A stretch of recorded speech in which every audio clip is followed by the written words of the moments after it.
les requins ont trouvé une stratégie pour tromper l'eau et faire en sorte qu'elle ne s'échappe pas de leur corps pour aller essayer de dissoudre le sel de la mer. Et pour ça, ils font semblant d'être aussi salés que la mer.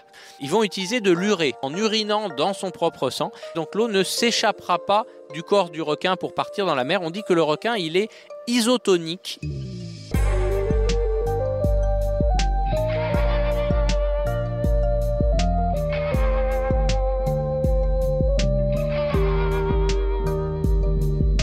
Bonjour à tous. Bill François est un amoureux des poissons. Bill a étudié à l'École normale supérieure avant de se consacrer à la recherche sur l'hydrodynamique de la locomotion aquatique. En gros, il a étudié les bancs de poissons et la manière dont ils nagent ensemble. Ce touche-à-tout de génie est devenu célèbre du jour au lendemain, en 2019, en gagnant le Grand Oral, une émission de France 2 dédiée à l'éloquence, présentée par Laurent Ruquier. Son texte était une déclaration d'amour à la France, un petit bijou que je vous recommande de regarder sur Internet. Si un jour une suite était donnée, je parierais volontiers que Bill ferait un nouveau texte, cette fois en lien avec l'eau et l'océan. Dans le premier épisode, nous avions évoqué les sens des poissons et leur bavardage, c'est-à-dire les sons qu'ils émettent, car la jolie expression « le monde du silence » est aussi poétique que fausse. Un véritable concert du vivant se donne en permanence sous l'eau. Tous les amis plongeurs le savent bien. Dans ce second chapitre, nous allons entre autres parler du stade naturel des poissons justement, de leur vessie natatoire qui leur permet d'ajuster leur flottabilité comme un plongeur. Plonger dans le grand océan. Chapitre 2, c'est parti. Salut Bill.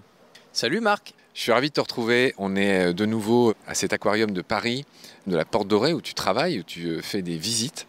Je vais en faire une tout à l'heure avec toi, je suis impatient de voir ça, je suis impatient de t'entendre. Tu es cet auteur de ce petit livre merveilleux qui s'appelle L'éloquence de la sardine, qui est sorti en 2019 chez Fayard. Déjà, il est très beau, la couverture est magnifique. Je veux bien que tu me dises un mot d'ailleurs sur cette couverture, c'est toi qui l'as choisie ? Alors on a deux couvertures, celle de l'édition en grand format chez Fayard où c'est moi qui l'ai dessinée effectivement avec une sardine que j'ai faite moi-même à l'aquarelle.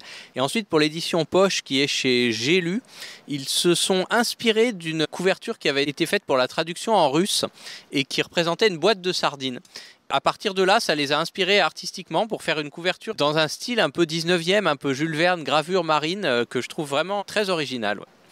Elle est très très belle en effet cette gravure, j'invite les gens à regarder cette petite couverture de la version du J'ai lu. Ce bouquin, J'ai lu, a été traduit dans pas mal de langues. Et en ce moment en 17 langues, oui. Mais d'où vient ce succès phénoménal ? C'est de la chance, hein. Le talent ? La chance. Très bien, tu es modeste Bill. Dans notre épisode du jour, Bill, si tu veux bien, on va parler de la biologie des poissons, on va parler surtout de leurs sens. Et j'aimerais qu'on commence par parler de leurs yeux. Et je vais te lancer en rappelant une immense évidence. Quand on regarde un poisson, ce qui est frappant, c'est qu'il n'a pas de paupières, contrairement aux autres animaux. On a parlé des mammifères et des oiseaux dans les autres épisodes. Alors, il y a des exceptions, hein. Il y a la fameuse paupière nictitante des requins. Tu m'en diras un mot si tu veux. Mais si on prend un poisson, entre guillemets, classique, parlons par exemple de la fameuse sardine de ton livre, la sardine n'a pas du tout de paupières. Et l'autre chose qu'elle n'a pas de pupille qui bouge. Et ça a des implications dans la vue des poissons. Est-ce que tu peux m'en parler un petit peu ? Oui, les poissons ont des yeux relativement similaires aux nôtres en structure, comparativement à d'autres yeux comme les yeux du poulpe, qui vont être construits complètement différemment. Mais effectivement, ils sont quand même assez différents dans le sens où ils n'ont pas de paupières, ils n'ont pas de cristallin avec un diaphragme, etc. Alors, les poissons ont un cristallin sphérique et qui n'est pas movible, qui ne bouge pas, ce qui fait qu'ils ne peuvent pas accommoder, donc les poissons sont myopes. Ils ne voient pas bien de loin, ils voient bien de près. Et effectivement, leurs pupilles ne bougent pas, ils ne peuvent pas ajuster la quantité de lumière qui rentre dans l'œil. Donc voilà, ils sont assez mal lotis de ce point de vue-là. Et Bill, il y a aussi quelque chose de fascinant à noter, et d'ailleurs on peut faire la transposition sur d'autres espèces, y compris terrestres, c'est que les yeux des prédateurs ne sont pas placés pareil, ils n'ont pas le même champ de vision exactement que les yeux de leur proie. J'aimerais que tu nous expliques ça. En général, ils sont placés un peu plus en avant pour permettre de voir plus devant en fait, parce que le prédateur va devoir être concentré sur sa proie qu'il va poursuivre, tandis que la proie, elle, a plutôt besoin de voir sur les côtés pour couvrir le plus vaste champ de vision possible latéralement pour repérer un éventuel prédateur. Et c'est vrai qu'on peut le voir aussi un peu sur les animaux terrestres, où les herbivores ont souvent les yeux vraiment sur les côtés, comme les chevaux par exemple, tandis que les carnivores comme un chat ou un guépard vont avoir les yeux plus positionnés vers l'avant. Bon, voilà ce qu'on pouvait dire sur la vue des poissons. Tu as dit tout à l'heure que le poulpe avait un œil très différent de celui des poissons. Est-ce que tu peux m'en dire davantage ? Déjà, celles et ceux qui ont un smartphone savent que quand on retourne le smartphone, souvent l'écran se retourne avec. Pour l'œil d'un poulpe, c'est la même chose.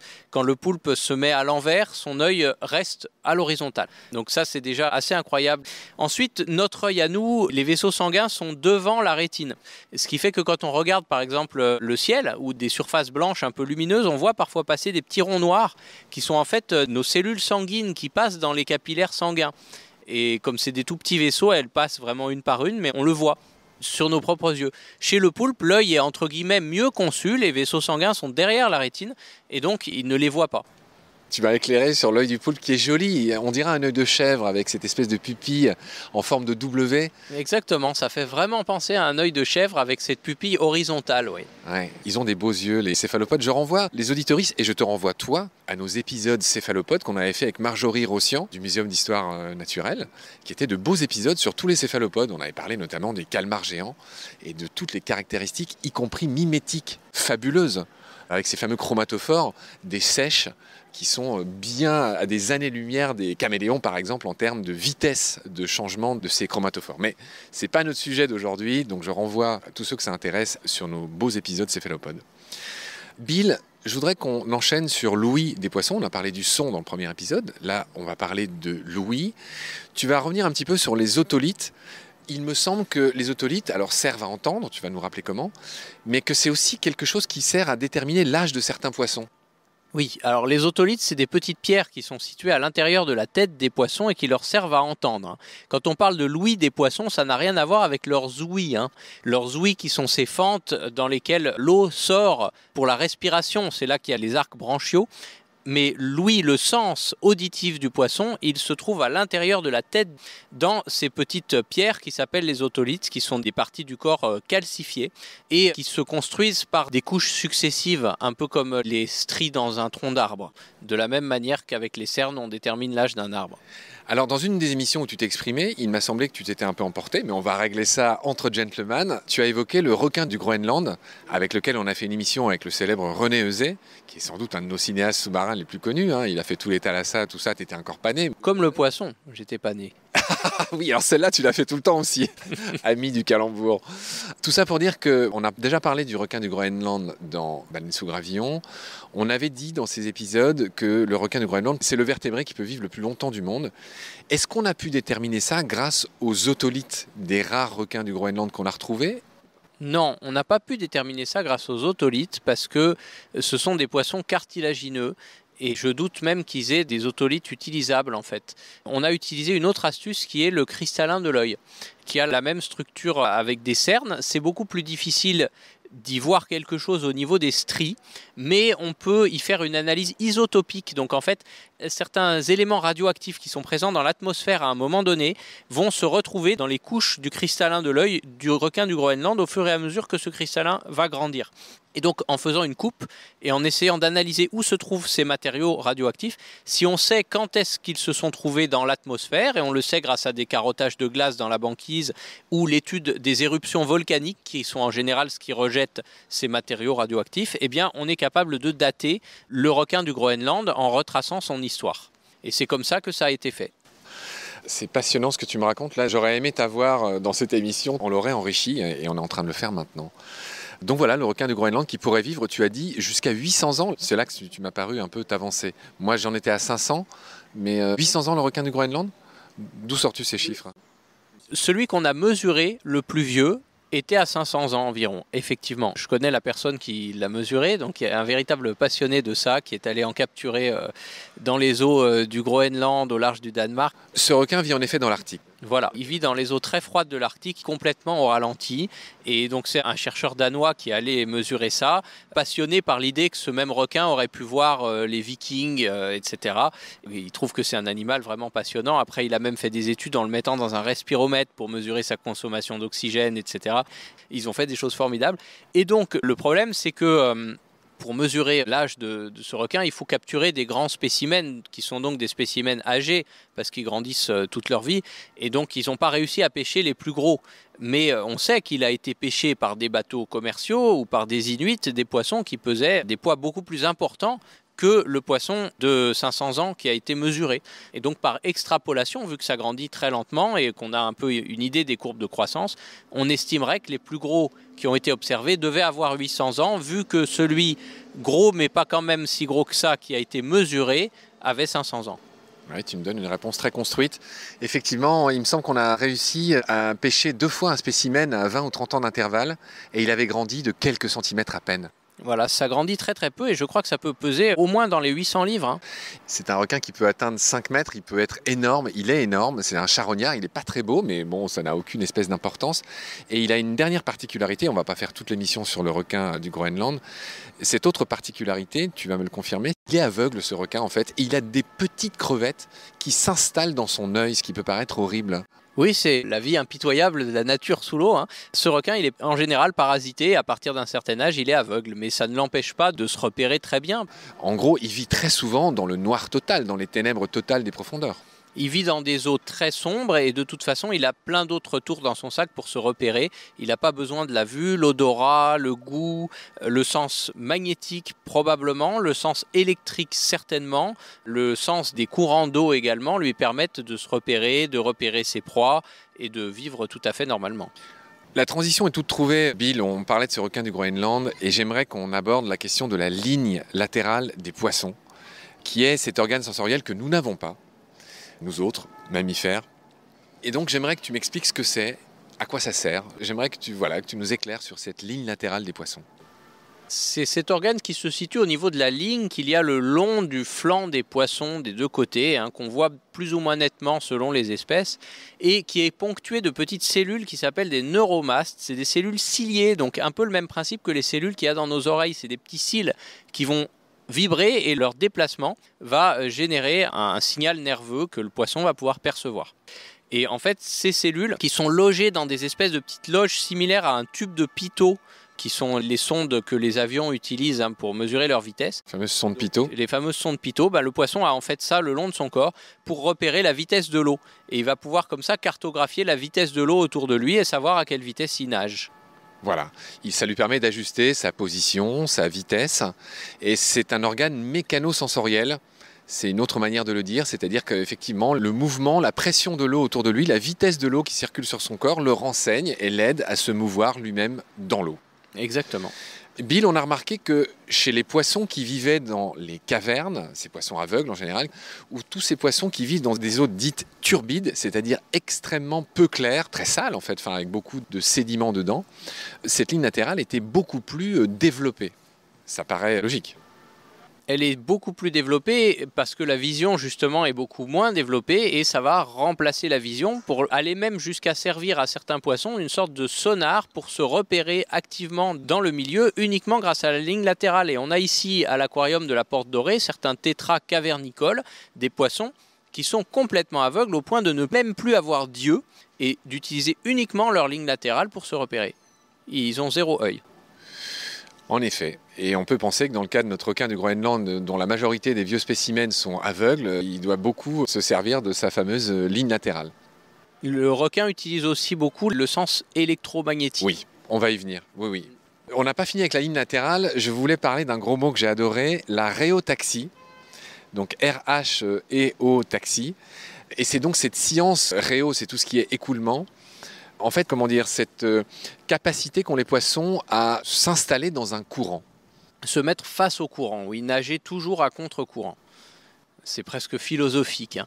Mais c'est important pour le poisson de nager toujours à contre-courant, déjà parce que ça lui apporte de l'eau pour respirer directement dans sa bouche, donc c'est moins fatigant pour lui. Ça lui apporte de la nourriture aussi, il a toujours la tête vers l'amont, donc vers la nourriture qu'il dévale, et ça lui permet éventuellement de pouvoir dévaler à son tour s'il doit s'enfuir. On va continuer sur les organes sensoriels du poisson. J'ai vu que, on en a déjà parlé mais tu vas y revenir, les poissons, en tout cas osseux, contrairement aux requins, on y viendra, on en dira un mot, ont une vessie natatoire. Ils ont un stab. À peu près tous. À peu près tous, une poche gazeuse qui leur permet d'ajuster leur flottabilité dans l'eau. Les requins n'en ont pas. Je le mentionne au passage, c'est une des grandes différences entre les poissons cartilagineux et les poissons osseux. On y reviendra. Mais cette vessie natatoire est aussi un organe sensoriel. Est-ce que tu peux m'expliquer dans quelle mesure ? Cette vessie natatoire, comme c'est une poche de gaz bien tendue, bien remplie, ça sert aussi à concentrer des vibrations et ça peut servir au poisson à percevoir le son. De la même façon que le poisson va émettre des sons avec cette vessie natatoire de temps en temps, il va aussi pouvoir recevoir des sons et les mesurer grâce à cette vessie natatoire. Ok, c'est passionnant. Je renvoie ceux que ça intéresse aux excellents articles de mes amis de Fichipédia, qui ont fait pas mal d'articles intéressants là-dessus. Amis de Fichipédia que je salue au passage, dont Nance Gourgous, qui a écrit celui sur cette fameuse ligne latérale. Bill, j'aimerais qu'on aborde maintenant ces fameuses ampoules de Lorenzini. Tous ceux qui s'intéressent aux requins connaissent ces organes qui sont aussi des organes sensoriels, qui sont typiques des chondrichtiens. Les chondrichtiens, c'est le nom savant des poissons cartilagineux que sont les requins, les raies et les chimères, pour faire simple. Déjà, Lorenzini, je commencerai par dire ça avant de te laisser nous expliquer ce que c'est, à quoi ça sert. Juste pour donner une date, ils ont été décrits en 1678. Ça date pas d'hier, les ampoules de Lorenzini, qui a laissé son nom à ces organes sensoriels. Explique-nous ce que c'est et à quoi ça sert. C'est un organe qui permet aux requins de mesurer les champs électriques et de les percevoir, avec une sensibilité complètement incroyable. Et ça l'aide à trouver ses proies, en fait. Le requin va utiliser ça, ou les raies aussi, les poissons cartilagineux en général, vont utiliser ces ampoules de Lorenzini pour repérer leurs proies, parce que comme leurs proies sont des êtres vivants, elles génèrent par leurs nerfs des petits champs électriques. On le fait tous, même sans le vouloir, simplement du fait qu'on vit, notre cerveau, nos neurones, en fait, communiquent entre eux par des impulsions électriques, et ça génère un champ électrique. Un champ électrique infime, c'est pas une immense éolienne ou une grosse dynamo. Et du coup, le requin est capable de percevoir ces minuscules variations du champ électrique avec une précision complètement inégalée dans le règne animal. C'est sans doute le capteur le plus sensible du règne animal. Et pour vous donner une idée, si on avait une pile dont on mettait un des pôles à Marseille et l'autre à Alger, donc ça ferait une différence électrique très très difficile à percevoir au niveau de la tension, une simple pile AAA, eh bien le requin serait capable de savoir si elle est branchée ou non lorsqu'il nage n'importe où en Méditerranée. Oui, c'est comme ça qu'ils détectent les contractions musculaires de leur proie, par exemple enterrées dans le sable, et par exemple les requins marteaux qui consomment beaucoup de raies, ou des poissons qui sont posés sur le sol, ou même parfois enterrés un peu dans le sable, ils les détectent très facilement grâce à leur champ électrique. C'est ça, sans les voir. C'est ce que tu viens d'expliquer. Ce qui est frappant chez les requins, c'est que leur sensibilité est telle que quand on leur caresse le museau, on peut les endormir. Il y a plein de vidéos où on voit des plongeurs en train d'endormir un requin-tigre, voire, il me semble, un requin blanc parfois, en pressant un peu leur museau sur lequel sont concentrées toutes ces fameuses ampoules de Lorenzini. C'est des vidéos stupéfiantes où on voit que le requin est tellement sensible qu'on peut l'endormir en caressant son museau. Ça les met dans un état complètement de transe et d'immobilité totale. Bon, après, il faut être expert pour faire ça, évidemment. Caresser le museau d'un requin, il faut quand même avoir confiance, mais c'est assez impressionnant, oui. Bill, alors je dois dire à ceux qui nous écoutent que là, j'ai eu la chance d'assister à une de tes visites. Et c'est prodigieux. Déjà, c'est un très bel aquarium, il y a beaucoup de choses à voir. Après, on n'aime pas les aquariums. Mais alors, les explications que tu as données, c'était une interview dans l'interview. Enfin, j'aurais presque dû laisser brancher le micro. Bref, on doit enchaîner pour finir cet épisode. Bill, j'avais envie qu'on parle de la respiration des poissons. Et c'est drôle, tu en as parlé pendant cette visite. Et j'ai presque envie de te dire de refaire un petit rewind et de raconter ce que tu racontais sur ces histoires de poissons qui ont des branchies, mais dont certains ont développé des poumons. La respiration des poissons, c'est une histoire très intéressante parce que non seulement ça raconte un peu la physique de l'eau et de l'oxygène, mais aussi ça raconte l'histoire de qui on est, de notre évolution par rapport aux poissons en fait. C'est que Les poissons, en général, on l'oublie parfois, hein, respirent de l'oxygène, du dioxygène. L'azote et l'oxygène de l'air sont dissous dans l'eau. Et lorsqu'on chauffe l'eau, plus l'eau va être chaude, moins ils vont se dissoudre. Si on chauffe une casserole ou une bouteille d'eau qu'on laisse près d'une fenêtre, il y a des petites bulles d'air qui vont se former le long des parois. C'est pas encore la vapeur d'eau qui apparaît, elle, à 100 degrés lorsque l'eau bout, hein, mais c'est des petites bulles d'air, c'est l'air qui était dissous dans l'eau, notamment le dioxygène, et c'est ça que les poissons auraient voulu respirer, mais si l'eau est trop chaude, ils ont de moins en moins d'oxygène à respirer. Du coup, certains poissons se sont mis, au cours de l'évolution, à essayer de trouver d'autres stratégies pour trouver l'oxygène là où il est le plus simple à obtenir, c'est-à-dire dans l'air. Dans l'air, l'oxygène est beaucoup plus concentré que dans l'eau, donc c'est beaucoup plus simple. Et donc, en plus de leurs branchies, certains poissons ont commencé à développer des organes qui sont devenus les poumons. Les premiers poumons, on peut dire? Les premiers poumons, exactement. Et au départ, les poissons avaient les deux. Et c'est encore le cas de notre ancêtre, le dipneus. C'est un poisson qui ressemble à ce à quoi ressemblaient nos ancêtres à cette époque-là. Son étymologie nous le dit, dipneus, il y a quelque chose à voir avec une double... Un double souffle, oui. Une double respiration. C'est ça. Exactement, il a à la fois les branchies et les poumons. Et on peut en voir à l'aquarium de la Porte Dorée des dipneus, et on voit qu'à peu près toutes les 10 minutes, ils remontent en surface pour prendre de l'air, même s'ils peuvent aussi respirer dans l'eau grâce à leurs branchies. Est-ce qu'on peut dire que ces poissons sont ceinture et bretelles, selon cette expression que j'aime beaucoup?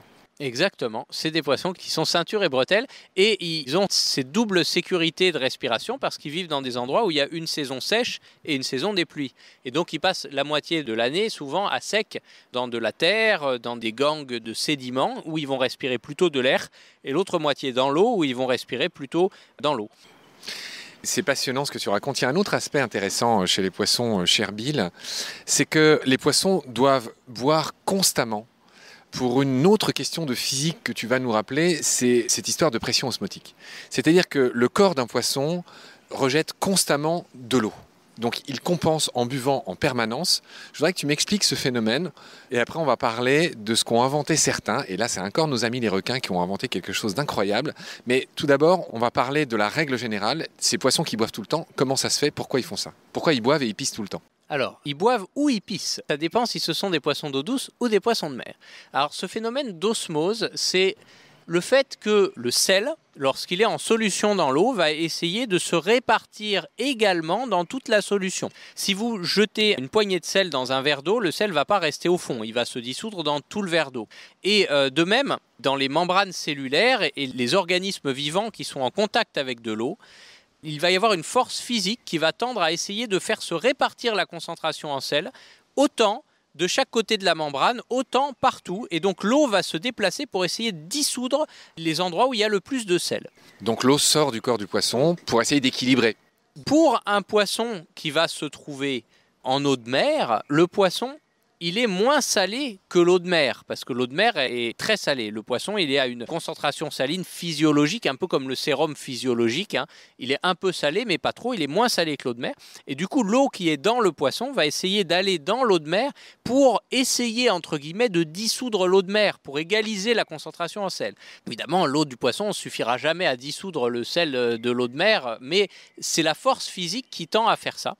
Et du coup, le poisson, pour ne pas se déshydrater, va devoir boire de l'eau en permanence. Donc il a quelque chose dans son corps qui permet de choper le sel, de prélever le sel de cette eau pour utiliser le reste. Oui, il doit dessaler l'eau parce qu'il boit de l'eau de mer, il n'a rien d'autre sous la main que de l'eau de mer. Donc le poisson va boire en permanence et donc comme ça lui évite de se déshydrater. Tandis que si vous mettez de la viande ou un filet de poisson donc mort dans du sel, eh ben, ça le déshydrate. C'est d'ailleurs utilisé en cuisine, hein. Alors j'aimerais que tu me racontes ce qui se passe chez les requins. Les requins sont ces machines parfaites qui, par hasard, n'ont pas eu ou presque besoin d'évoluer depuis 450 millions d'années. Les requins ont trouvé un stratagème pour réguler leur pression osmotique, c'est comme ça que ça s'appelle, c'est le gros mot, pour qu'il y ait la même pression dans leur corps et à l'extérieur, ce qui fait qu'ils ne sont pas obligés de boire comme le reste des poissons, qu'a inventé l'évolution pour contrecarrer cette histoire de pression osmotique. Les requins ont trouvé une stratégie pour tromper l'eau, pour piéger, arnaquer l'eau et faire en sorte qu'elle ne s'échappe pas de leur corps pour aller essayer de dissoudre le sel de la mer. Et pour ça, ils font semblant d'être aussi salés que la mer. Comment ils font semblant? Eh bien, ils vont utiliser un autre composé chimique que le sel. Mais pour l'eau, d'un point de vue de force osmotique, Ce composé chimique, l'eau le voit comme si c'était du sel. C'est la même chose. Ils vont utiliser de l'urée. En fait, tout composé salin qui est dissous dans de l'eau va avoir le même rôle du point de vue de la pression osmotique. Et donc, le requin va utiliser de l'urée dans son sang, qu'il va produire en quelque sorte en urinant dans son propre sang. Ça va saler son sang, mais pas avec du sel, avec de l'urée, mais du point de vue de l'eau, c'est la même chose. Et donc, l'eau ne s'échappera pas du corps du requin pour partir dans la mer. On dit que le requin, il est isotonique, il a la même concentration saline que la mer, même si à l'intérieur de lui, c'est pas du sel, c'est de l'urée, et ça fait que la viande de requin a souvent goût d'ammoniac.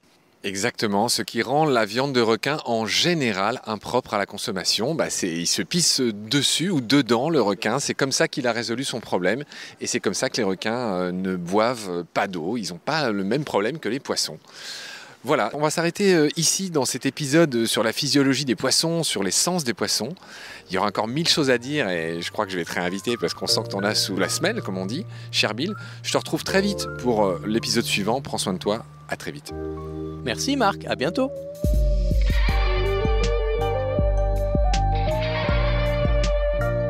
C'est la fin de cet épisode. Merci de l'avoir suivi. Baleine sous gravillon a la chance d'avoir un premier partenaire, Derven, une entreprise de génie écologique qui partage nos valeurs, celle du respect du vivant. Mais pour continuer, nous avons aussi besoin de votre soutien, qui consiste à s'abonner, à partager le lien de nos podcasts et ou à faire un don sur Hello Asso. Grand merci par avance. Je remercie tous mes équipiers pour leur aide précieuse et je vous retrouve bientôt pour de nouveaux épisodes. D'ici là, prenez soin de vous et de ce qu'il y a autour de vous. Merci, à bientôt.